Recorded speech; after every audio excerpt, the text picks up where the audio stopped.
And we're live! Woo! We did it! Hello, everyone. Welcome to One More Page, the virtual classroom, as it were. I don't know why I called it a classroom. That's the first time I've done that. But you know, Kosoko's writing adult romance now. Anything can be anything. We're all over this. But I'm so excited that you're all here to join us to help Kosoko Jackson launch the amazing I'm So Not Over You in conjunction with the amazing Christina Lauren. Welcome, everyone. Yay! Hello! Hello! Happy book birthday. Yeah, happy book birthday. Ooh, it's finally here. It is. I'm just going to introduce all y'all so that everyone knows, in case they stumbled across this YouTube link by complete accident somehow, what they are in fact watching. If so, welcome. You did Introduce all y'all. So first off, we have the man of the hour, Kosoko Jackson. He was born and raised in the DC metro area and recently changed from a life obsessed with domestic politics to a life obsessed with international politics, which is different and the same all at the same time. So this must be a fun couple of weeks for you, Kosoko. Don't remind me. And then interviewing Kosoko today is the wonderful, the fantastic, the et cetera, Christina Lauren, which is the combined pen name of longtime writing partners and best friends, Christina Hobbs and Lauren Billings. They are the New York Times, USA Today, and #1 internationally best-selling authors of The Honeymooners, Love in Other Words, The Soulmate Equation, like dozens of other books at this point. And their new novel, Something Wilder, which is delightful, is a romantic adventure set in the Canyonlands of Utah and will be released in May. So welcome, everyone. Thanks so much for coming. Yay! Thank you for having us. Yay! It is always just an absolute delight. Christina and Lo, you were like one of the first book events we did when the pandemic hit. That's right. That's right. And Kosoko, of course, we've been fans of you from your YA and onward, and we're just so excited to see you moving into this wonderful adult romance space. So trucking forward. I will get out of all of your hair in just a minute, but first I want to go over just a couple of housekeeping things for our friends in the audience. So feel free to comment to ask questions of Kosoko while we're going. Christina and Lo can go through and get those at the end and do a little audience Q&A there. I'll also be keeping an eye on the comments, so if you have any questions that One More Page can answer, feel free to ask them there as well. And I'll be making sure to post links where you can buy these books over in those comments. I would recommend them. They're all very good. Anything the three of you need from me before I pop off? I'm good. I don't think so. We are good. Okay, have fun, but not too much fun. We will do our best. Okay. Whoa, hello. Big. Our faces are big. Everyone should know I brought a box to cover my face, and it's not big enough. I'm like, am I in? Am I in? Hello, everybody. Hi. Hi. You have a book out today. I do. How are you? How are you feeling? Exhausted but excited at the same time. Yes. I feel like I've lost weight just from sweating. I know, right? It's legitimate. Has it been a good, exciting day then? Have you had tons of excitement and everybody dying to get this book? Yeah, so I went to Barnes & Noble today to sign stock, which is always fun. It's like the walking around trying to find your book. Yeah. And stressful. And stressful too. Luckily, mine was on a table. So as soon as I walked, I was like, oh, that's me. That's the dream. That's awesome. Yeah, it was on a newly paperback table. Wow. Oh my God. Good job, Berkeley. Yeah. I was like, yeah. So that was good. And then just like everybody celebrating online, which has been like a great interaction. It's the best feeling when people show up, you know? Yeah. And that's one of the things that I love about the romance community is by and large, people will show up and celebrate you. And it's great. So, and this book is worth celebrating. I read this several months ago and I love it. It's so voicey. It's hilarious. There's so many lines on my iPad that I highlighted because I was like, that's so clever. There was one I was looking at. I'm not going to be able to remember it, but there was one today that I just laughed out loud. And you're just so funny. Anyway, good job. Thank you. What I love so much about it is that it's just so happy. It's just a love story and it's joy, and you get to see these two people get back together. And my favorite, I read on my iPad and I'll highlight something and screenshot it to go back through. And the one that made me laugh so much was when Keon yells, "There's only one bed." Because always. So for people who don't know much about it, can you give us the elevator pitch for I'm So Not Over You? Sure. I'm So Not Over You is a second chances meets fake dating romance about Kian Andrews, who wants to become a journalist and has a lot of debt. So it's kind of impossible at this fictional version of BuzzFeed called Spotlight. And he gets a text out of the blue from his ex-boyfriend. He thinks it's going to be to apologize and get back together. But his boyfriend, Hudson Rivers, who's the heir to the Rivers and Valleys brewery company down in Georgia, actually needs him to pretend to still be his boyfriend because according to his parents, Kian is the only good thing that he's ever done in his life right. And in exchange for this one night at a dinner party, he will get Kian a job at Spotlight. But of course, in typical rom-com fashion, that one night turns into a whole weekend when Hudson accidentally speaks out of turn and accepts an invitation to the wedding of the century down in Georgia. And hijinks ensue. Hijinks, as my With only agent one calls bed. it, a rom-comedy of errors. Is what It totally is. Yeah. I mean, I love that you're doing romance. I love that you have stepped into this. Like, I think most people might recognize you from YA. Your debut, Yesterday's History, came out last year. So I do want to hear about that as well, because that's another book I absolutely loved. But what made you want to write adult romance? Like, why specifically romance and why rom-com? So in 2019, I think it was middle of 2019, I was just laying in bed and I was like, I really liked writing the romance in Yesterday's History. I didn't think I was going to enjoy it as much because I'm a big science fiction nerd. But I just really liked like the happy ending in the romance. And I was emailing my agent at like 8:00 in the morning and I was like, I want to write an adult rom-com. And he was like, you have no experience with that. Send me some ideas. I heard you sent really long summaries. Oh, yeah. So I send really long summaries. So I sent him multiple, like 20 different ideas. And when I do my like proposal packets, because I sell on proposal, my synopses are usually 12 pages single spaced. Wow. They're very, very long and in-depth indeed. Well, okay. I mean, at least then when you sit down to write, you have the whole treatment for the book just ready to go. Yeah, I can draft pretty quickly because like I just need to basically fluff out each paragraph to be a chapter. Yeah. So I can usually draft a book in like 2.5, 3 months. That's oh my awesome. God. That's Right. great. It's Yeah. fast. Yeah. Wow. It's Okay. nice. So one thing Lo and I were talking about earlier is what a great writer you are. That like, it's just, you're just such a good writer. So I want to talk about, there's some descriptions. There's two descriptions specifically where he is describing Hudson that like I had to highlight because they were so good. So one is, I can already feel the weightlessness taking over, that sickening feeling that's akin to carbon monoxide poisoning. That's what Hudson is, a toxin that makes my best judgment and practical senses go haywire. And I loved that so much. And I then, wrote that? Yeah. yes, you did. Isn't that funny? You're like, wait, what?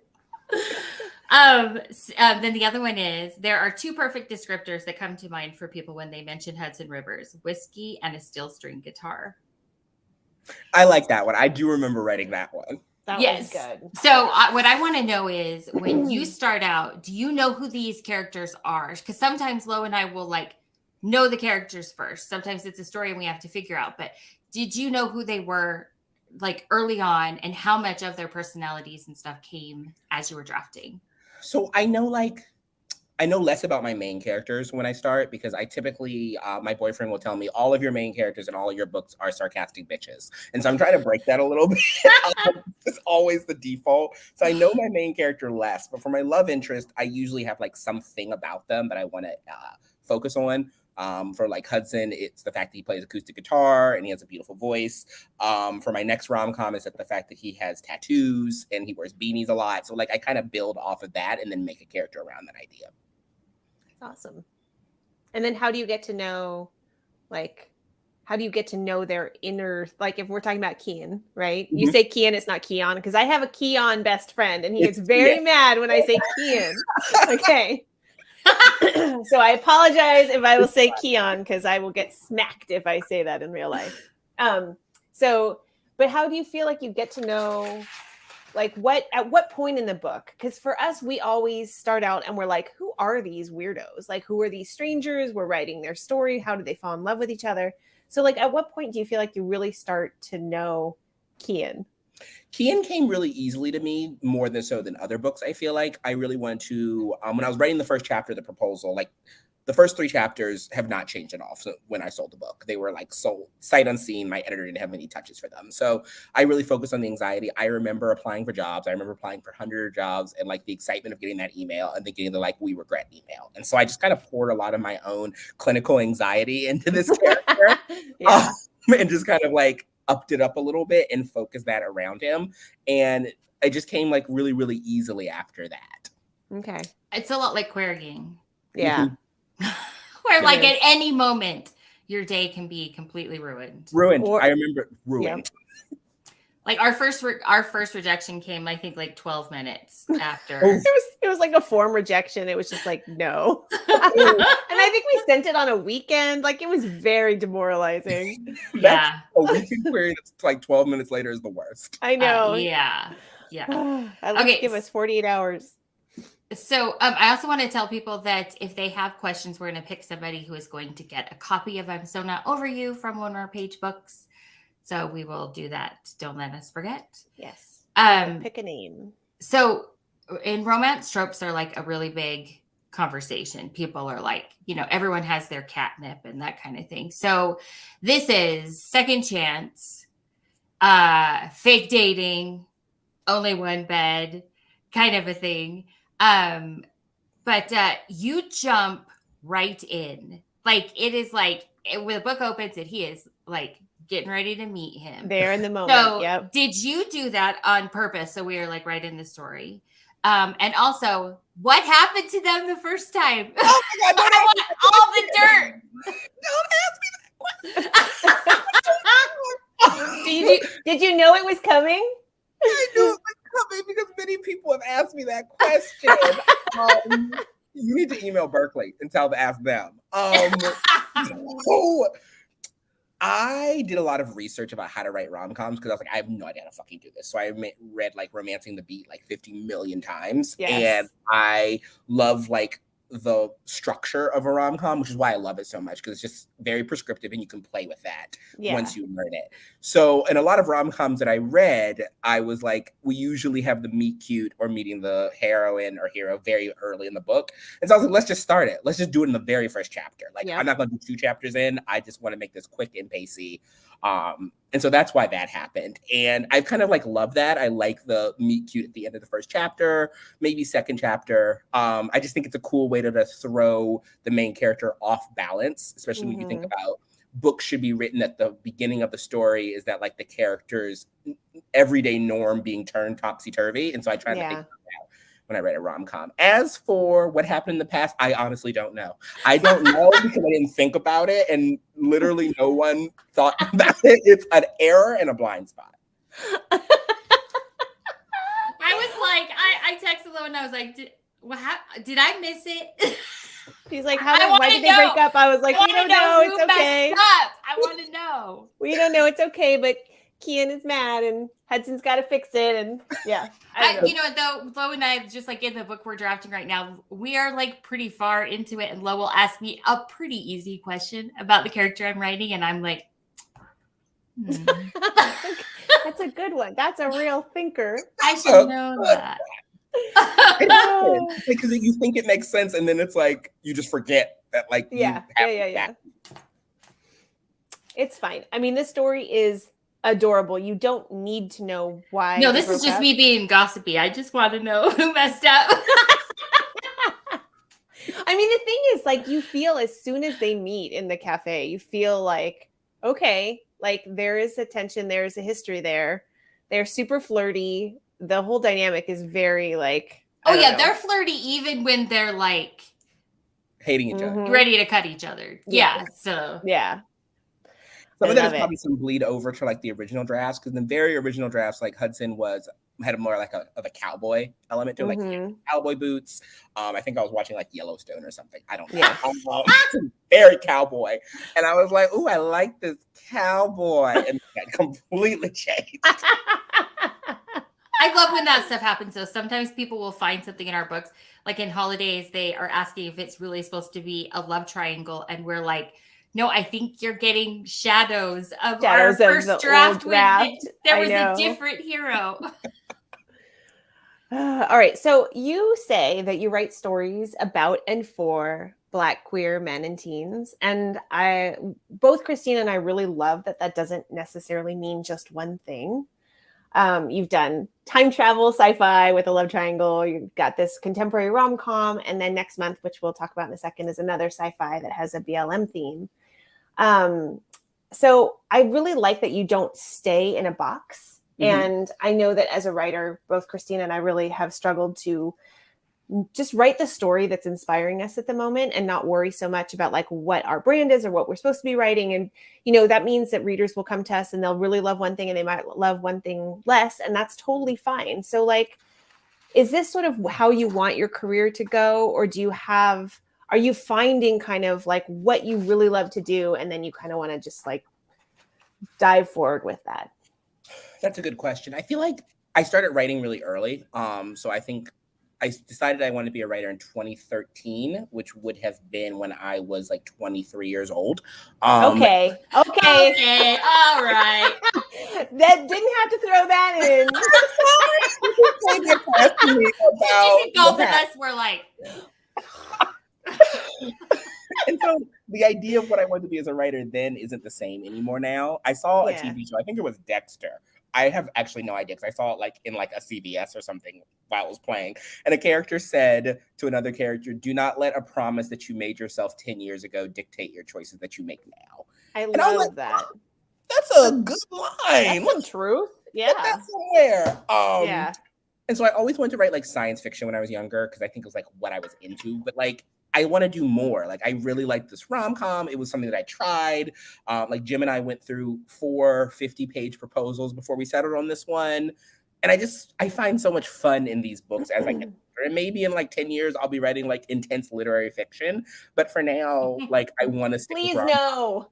I know the answer is probably your no. sex scenes are too good for literary fiction. They do not deserve you. So I wasn't expecting that, by the way. I was like, oh, okay.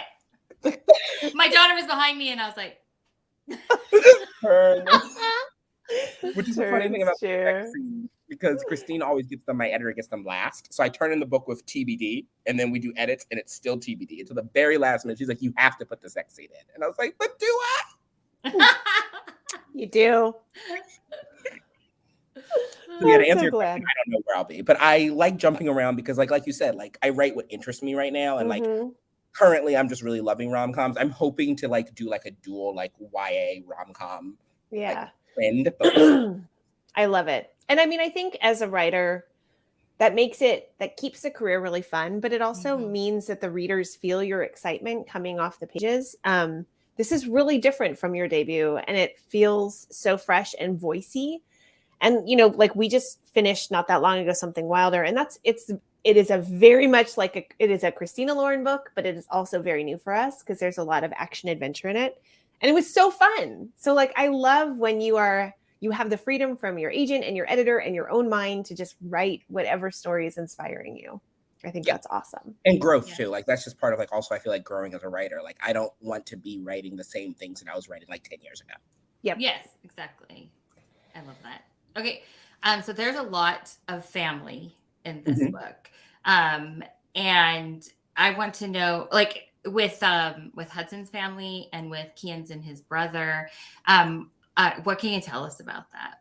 Yeah, so Hudson Family was inspired by my love for Crazy Rich Asians. Like it's my favorite rom-com all time. And I was like, I just kind of want like a Black Crazy Rich Asians, and I should probably tell my agent that I want to like write a Black Crazy Rich and like just to amp that up even more. Yes. Oh yeah, because this family's not just rich; they're like rich. Like they're rich. And we don't really talk about how rich Hudson's family is, but they're like rich. And I also just wanted to like write like Black families that are like powerful and rich and wealthy. Like, it was a big discussion in the book when I was editing with Christine, because there's a lot of mentions of the fact that like the family home that they owned used to be a plantation.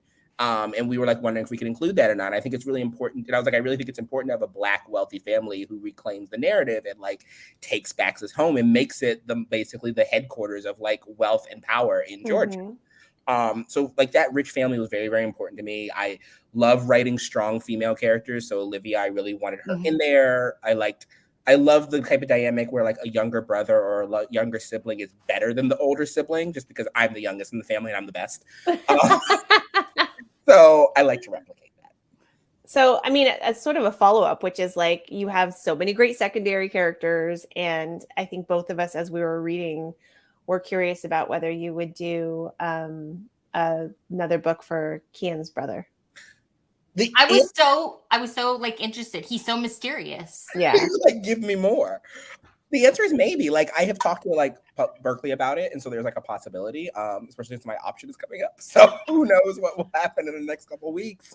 Hashtag buy the book, and we'll see. But yeah, I would love to explore Jamal. Like, I was originally like, I really like him as a character. I like his sassiness. I like his very much like eye rolly, like what are you doing with your life? I am at Harvard succeeding, and you are doing what? Yeah, I loved that. Which of your books made you honestly think like, I cannot believe I got paid for this? in a good way. In a good way. Probably my upcoming Survive the Dome, which comes out next year. I think Can you that's talk probably about that a little bit?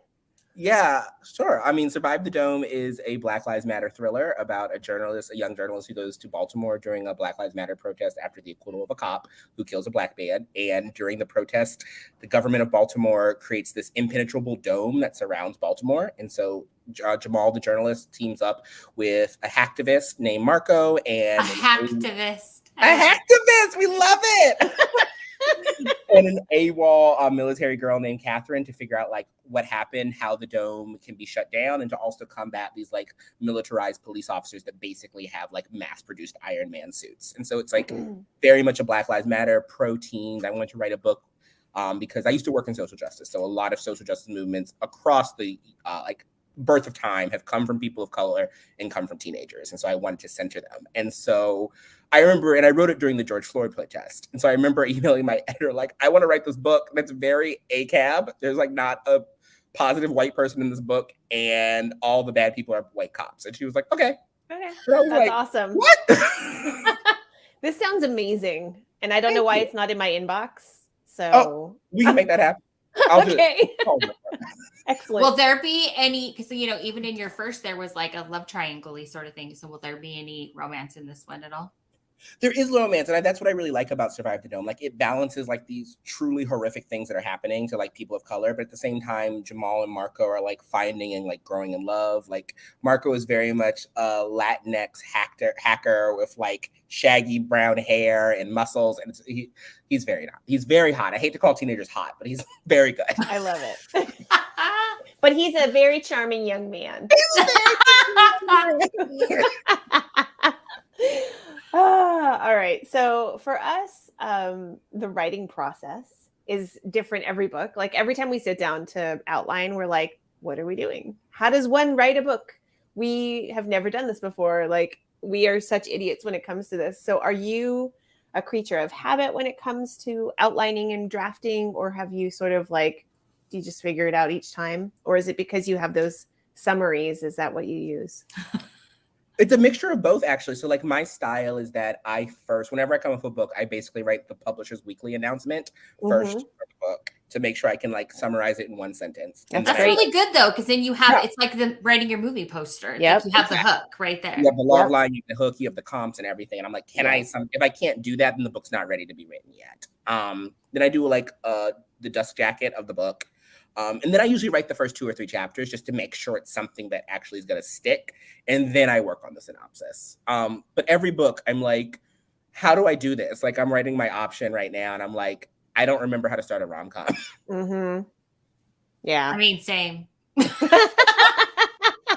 No, we've written like 20, I don't know, something books. And if you were to watch us, you would be horrified at what happens. Yeah, we don't want anyone to see how the sausage is made. They'd be like, what is going on? This is a mess. Do I use Post-its? Do I use a whiteboard? What if we like put them up on the window? One time we actually unrolled wrapping paper and like started to tape it to the wall, like to like draw on this. And we're like, why aren't we better prepared for this? This is like book number 26. It's always a manic process that you don't think you're going to get through. Yeah. No, and part of it is always. because the idea is so shiny at first. When it's just in here, it's like perfect. And then when you start trying to like break it down into individual building blocks, it just all falls apart. So, Absolutely. whew. All right. Which of your characters from all of your books, even the ones who haven't come out yet, do you relate to the most? That's a hard question. I've prepared for a lot of questions. I don't even know what I would pick as an answer for Right. us. So I think probably Divya and I'm So Not Over You, because I give advice very Okay. much like that. Like, and I would very much be a lawyer who still bartends. Like, I remember writing that and like, but why does she still bartend? Like, because she does, and she's a badass girl who likes to bartend. I like because Because That's it. He was literally like, why doesn't she just meet him in the bar? Why does he have to go to her bar when she's working? Isn't she a lawyer? And I'm like, shut up. I think I would, if I was a good bartender, I would bartend all the time. I Right. think that would just be so fun. And extra 'Cause- money. Money, and also like you get to mix stuff, but there's like power in bartending that I think, we don't talk about enough, which is like, it's kind of like, it's such a position of power. And that is absolutely my kink. So give me all the jobs where I have power over people. You wait. I will make your gin and tonic later. where I would be a terrible bartender because I don't drink. It makes me sleepy. So anytime we have any alcohol in any book, I always put pours a glass of and Low will fill later. Yeah, in fact, one of our characters was a bartender, and I wrote her, and I had to do so much research about like what is in a Manhattan, what is on a bar. Oh Oh, it was great. You did so good, sweetie. no. I love that. My goal in everything is to bullshit my way through. Yep. And That's basically what can't writing tell. is. Yes. That is what writing is. Okay, so when you think about who is sitting down and reading this book, what experience do you want them to have when they are reading, and then when they take away from it? So like the cutesy answer is that I think I want them to just take away like a light, breezy book that makes them like laugh. Like I very much relied on humor in this book, and I want people to actually laugh when they read it. So when people text me and they're like, I actually literally laughed out loud, I'm like, then I did my job. If you This hate book the book did make me laugh out loud, and not many books do that. And I really love it when a book can make me laugh by myself at something like audibly. Yeah. The calm in rom-coms, so many don't have it. Right, exactly. And I'm always just like, isn't this supposed to be a comedy, not just like a light smirk? Like, to me, a light smirk is just a fiction book. Yeah. Like, so I try to like do that. But like from a deeper angle, I really want to write a book that reflected like queer Black culture, especially queer culture in an authentic way. Like obviously there's been a lot of talks about who can write books in romance landia.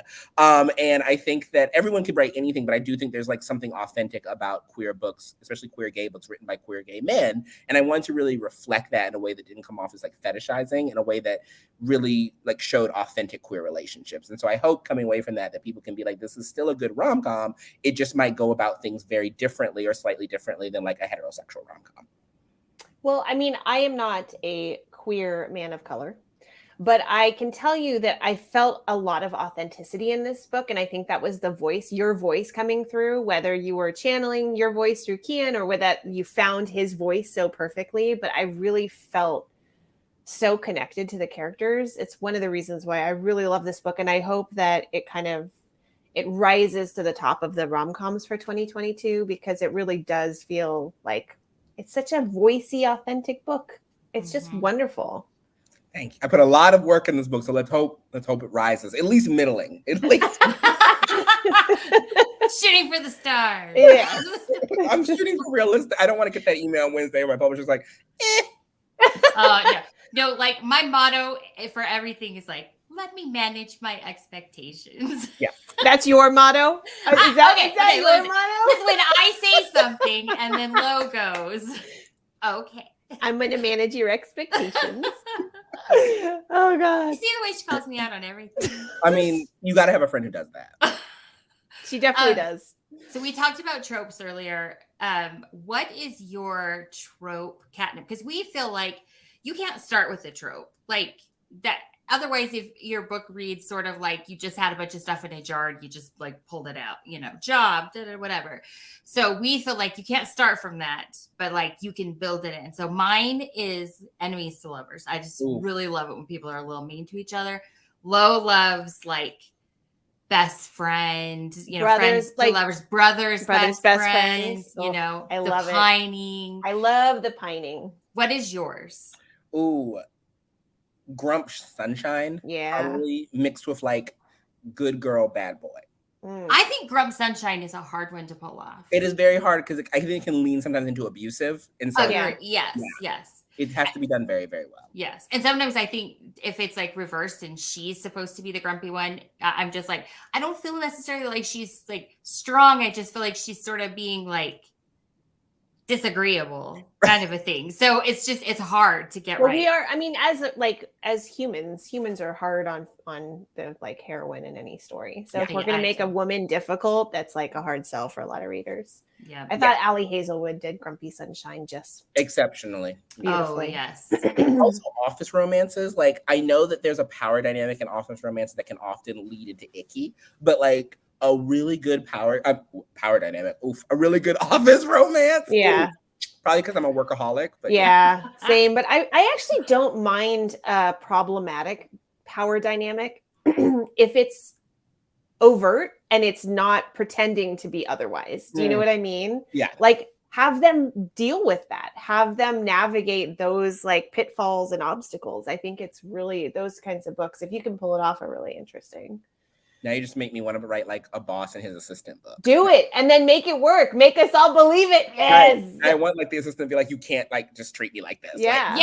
Like, Yes. Okay. I'll take 2 copies. 2 copies, please. Who the hell do you think you are?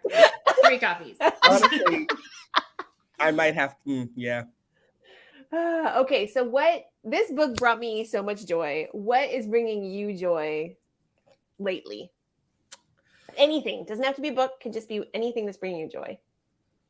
I know that we as a community have a lot of thoughts about adoption versus like buying dogs, and I respect that, but also as a first-time dog owner, like I need to know what I'm getting, and I just put my deposit down on a puppy. Yay! Aww. Congratulations. It's what kind of puppy? A golden retriever, and she's yay! Those are such happy dogs. Yes, happy, like no thoughts in her head dog. Oh my god, I love them so much. I'm so excited. And the puppy. Oh, you cannot get a cuter puppy right. than a It's golden adorable, retriever. Beautiful. She's gonna have a bow in her hair. She's gonna have an Instagram account. She's thriving. All of this is a yes from. Do you have a name picked out? It's gonna be Artemis. Oh. I have an obsession with like Greek mythology, and so she's gonna be dumb, but she's gonna sound smart. Yes. Originally, because they're like Scottish dogs, I was gonna name her Morgan from Morgan Le Fay, but my boyfriend was like, "If you name that dog Morgan, I'm breaking up with you."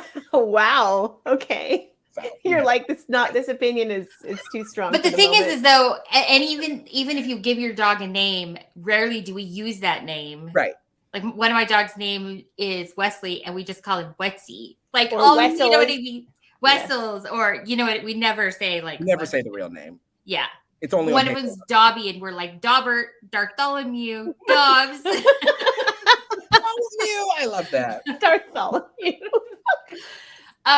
So the pandemic shit, which is still happening, changed so much of how we do things. A great example is that we are sitting here virtually and not in a store.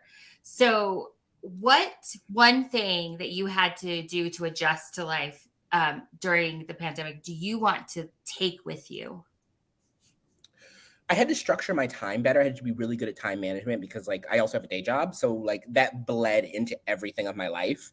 And really setting up times because working from home can be more stressful, but at the same time, like you have a little bit more free time because if you're not doing anything at work, you can like write or play video games. And so I had to be very specific about like when was my writing time and when was my working time and not always feel like I had to be on. I had to like set times when I could just relax. Yeah. Yeah, awesome. It's really hard to not be like, well, there's nothing on TV. I'm going to go up to my office.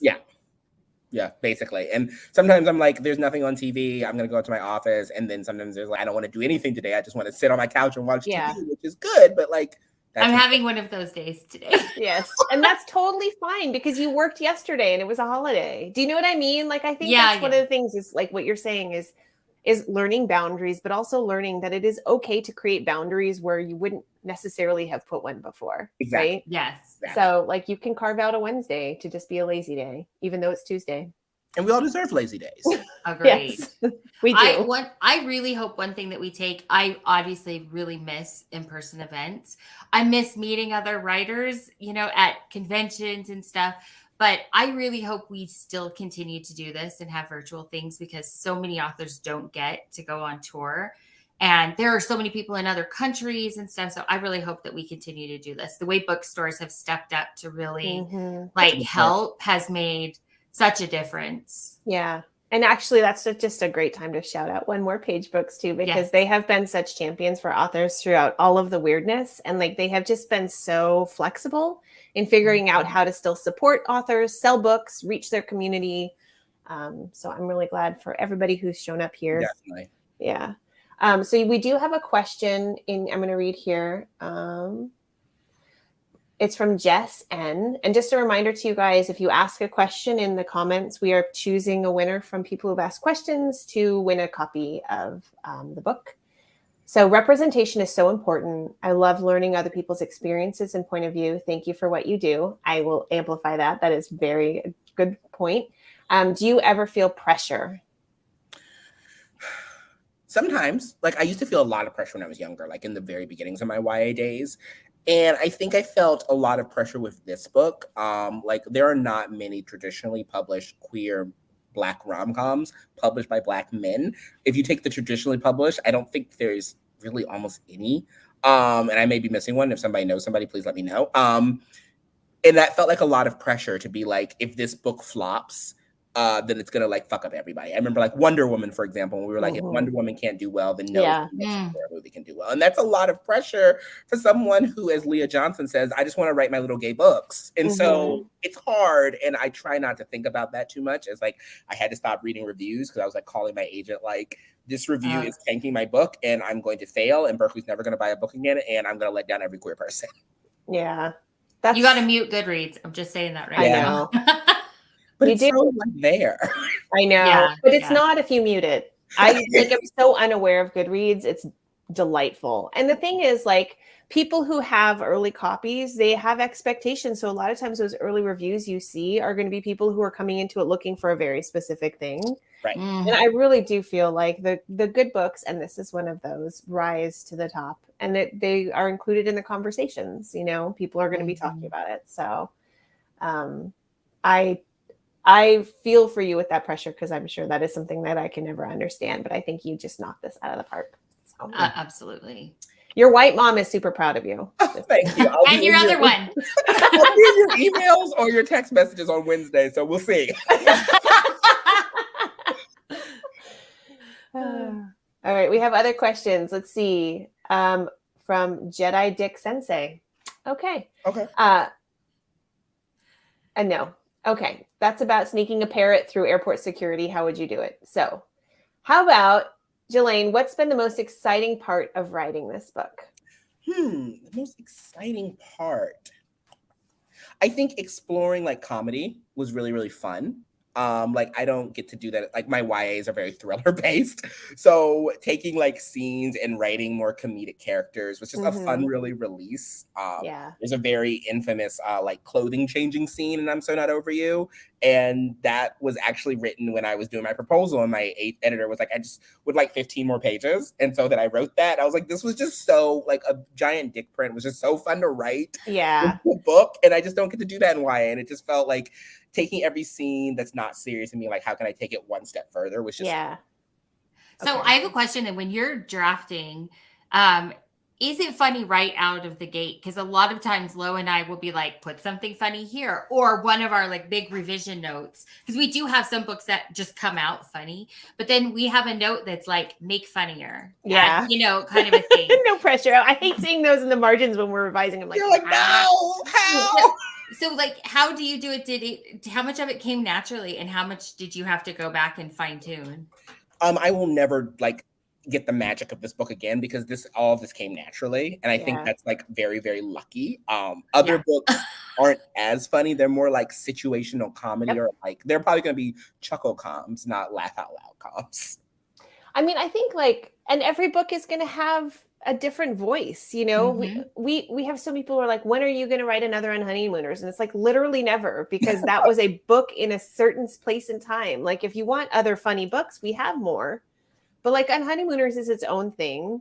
Soulmate Equation is its own thing. And so I do feel like giving yourself permission to be like funny with this one, more serious with this one. It's just good for your mental health. Yeah. Because then some characters are funny. Yeah. Just like some people. And some aren't. So exactly. Something that somebody says, just the other person's just not going to make a poop joke or whatever. I guess I would go into it also is like, I really decide early on, is this book going to be a happily ever after or happily for now? And I feel like happier for nows can have less comedy in them because we're dealing with like growth usually for me. Yeah. And so when I'm like, if I want it to be less happy, then it's going to be less funny, then I need to like compensate by not making them be heart eyes so in love at the very, very end. I've never thought of that. I just thought of it literally 5 days ago. So well, good job. Christina's like, could you send me these epiphanies? Could you send them to me? Yes, please. And some of your summaries that you decided against. Okay, question. Do you write more than one story or book at a time? I'm going to call myself out. I am writing 4 right now. Okay. The hell?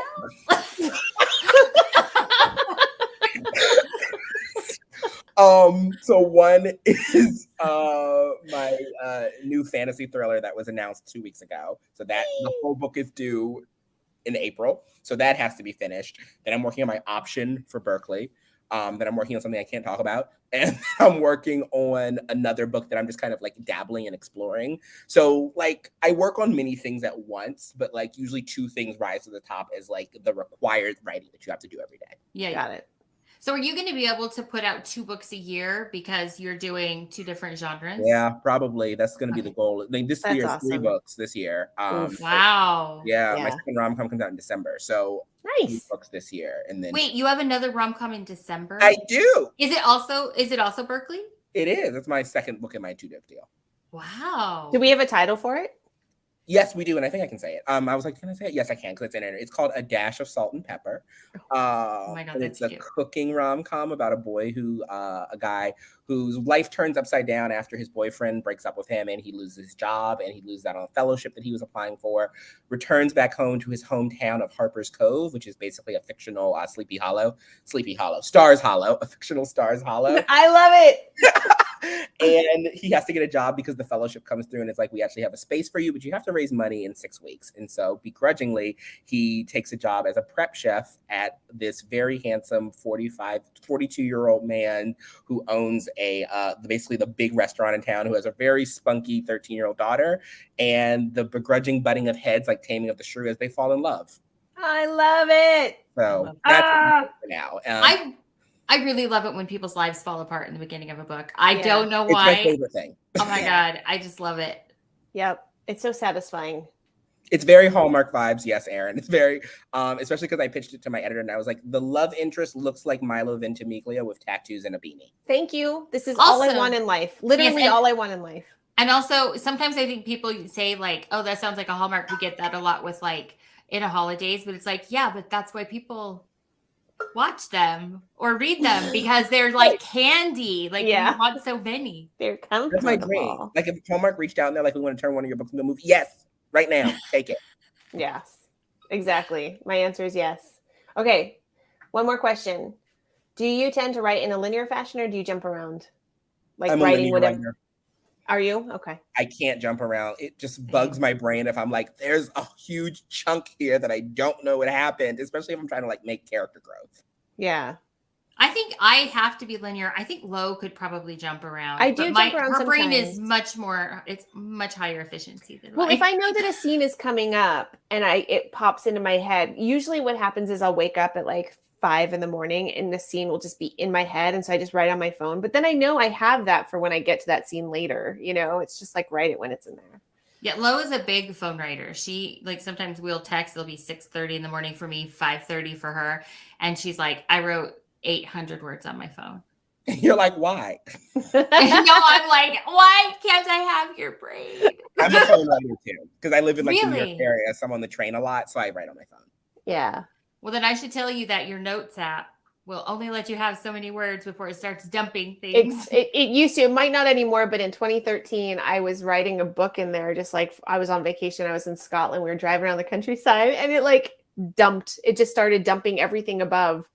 Oh, I no. lost traumatic still. My notes app currently has 1,218 notes, so I need to check on that. No, it's the words inside a single word note. Yeah, Got yeah, it. yeah. And I was just using it for like as a document. It had like 10,000 words, and it was like, no, this is too many words. All right. We've talked a little bit about this. Is there anything else that you want to talk about for what is next and what you're working on? This is a good time to plug it all. I think I plugged my other rom-com that Berkeley would expect me to do. So, Yes. I mean, yeah. I mean, All just right. buy this book. And you're going to Yes. email me the dome. Yes, I will. I will Okay. email you the dome. Excellent. And I'll still email- buy it. I'll buy like 5 copies and give them away. Please, we will buy the hard, or well, we'll buy the audiobook. We'll buy the ebook. Yep. We'll buy the. We cannot be trusted with credit cards when it comes to we books. cannot. No. Also, I have to say, I have 101 notes in my phone, Oh, and you have 100,000 notes in your phone. Listen, I have a lot of notes because I write all my book ideas in a folder and I put them in Mhm. there and I go through them when I'm looking for like my next book to write. Yeah, that's smart. Yeah. Amazing. Well, does anybody else have any other questions? We have. I saw one. Okay. If you could collab with another author on a book, who would it be? Oh. You too. Duh. That's a lot of brains in a book. Let me see. Besides that, probably Aaron Sterling, I think. I'm reading The X-Hex right now. Yeah. And I'm just really enjoying how breezy it is and how light and how short it is. I'm like, this book is barely 300 pages. How? We have had this conversation, I think, just yesterday. It is. She's so funny in person. She's one of our favorite people just to hang out with Rachel. because she's genuinely hilarious. She also publishes as Rachel Hawkins. Yeah, Rachel Hawkins. Yeah, we have been to several Harry Styles concerts with Rachel, and she is our sister fangirl to our buddy. fangirl soul. I love that. Oh my God. Costlow. That's cute. They're putting together our name. Oh, that's cute. That could be a name. It could be. There you go. Coming in 2024, everybody. Yep. What are your current reads? What are you looking forward to reading this year? So as I'm reading the X-Hex right now, the Soulmate Equation is going to be next on my reading list. And I just bought a whole bunch of books and now I don't remember what they are. So I'm actually going to get up. Where's my bag? I'm rereading Mexican Gothic again. Oh, I love that cover. The cover, I was literally walking by my bookshelf while I walked talking to my mom and I like paused and I was like, Mhm. I never finished this book. I also am reading Love Her or Lose Her. That's going to be my next book. And then finally, Anatomy of a Love Story because I love me a good like Gothic thriller. I have seen that cover everywhere. Yeah, it's a beautiful cover. Like Yeah. every single time I see it, I'm like, I just need to fucking buy it now. Yeah, it's a great cover. What are you reading, Lo? What am I reading? Yeah. I'm reading a lot of different things right now. I'm reading 100 Other Girls by Iman Hariri Kia, and it is freaking amazing.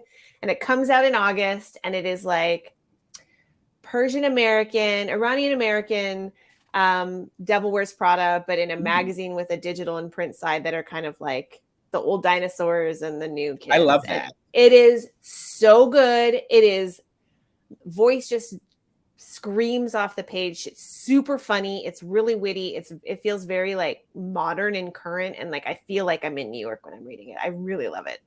And I'm also reading Hide by Kirsten White, which is Oh, I love her that. first adult thriller. And she's got a very twisted brain. I love her. She's a weirdo. How did you get Hyde? Are you friends with? Yeah. Mm, Yeah. mm, I'm mad I don't have it yet. I'm mad. And what else I'm listening to nonfiction about burnout. And it's great. I just started it today. I am about to finish my 10th book this year. Oh, congrats! She's such a reader. That was one of my goals this year, was to like really. Slow has these like little angel cards that like you pull out, and they have like a word, and that word is supposed. She does one every year, and my word this year was creativity, and I tend to be a real flailer when it comes to writing. Writing's hard. If anybody doesn't know that, it's hard. And so I have been doing everything I can to like bring that word to like fruition. So I am almost done with A Slow Fire Burning by Paula Hawkins, who wrote The Girl on the Train. And my next book will be The Paris Apartment by Lucy Foley.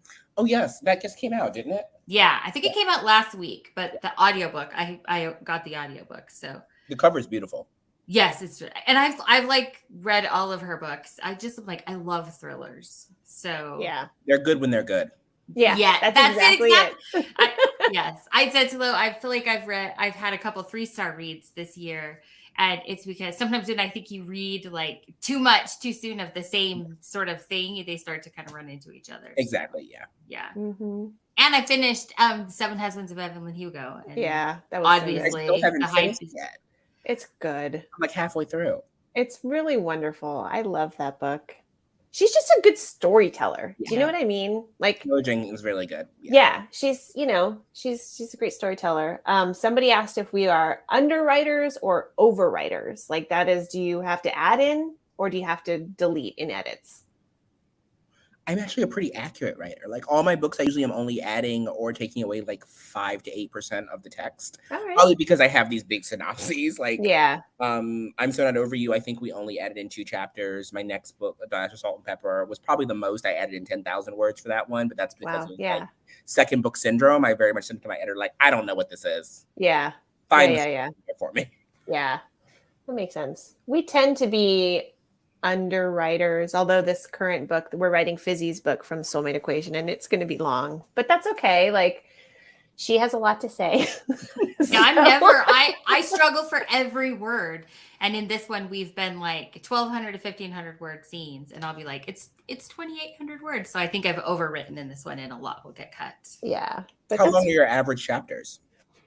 It depends on the book. Sometimes they're like 2,000 words. We have some chapters that have been like 4,000, but it's just way too long. Yeah. So I did notice this one has short chapters, and it just really makes it feel like I prefer short chapters. I feel like when I'm reading a book that's a long chapter, because I try to like a chapter and then I stop, or 2 chapters and I stop, it makes me feel like I can't start the next chapter. So I always like short chapters. And if you want to read more, you definitely can.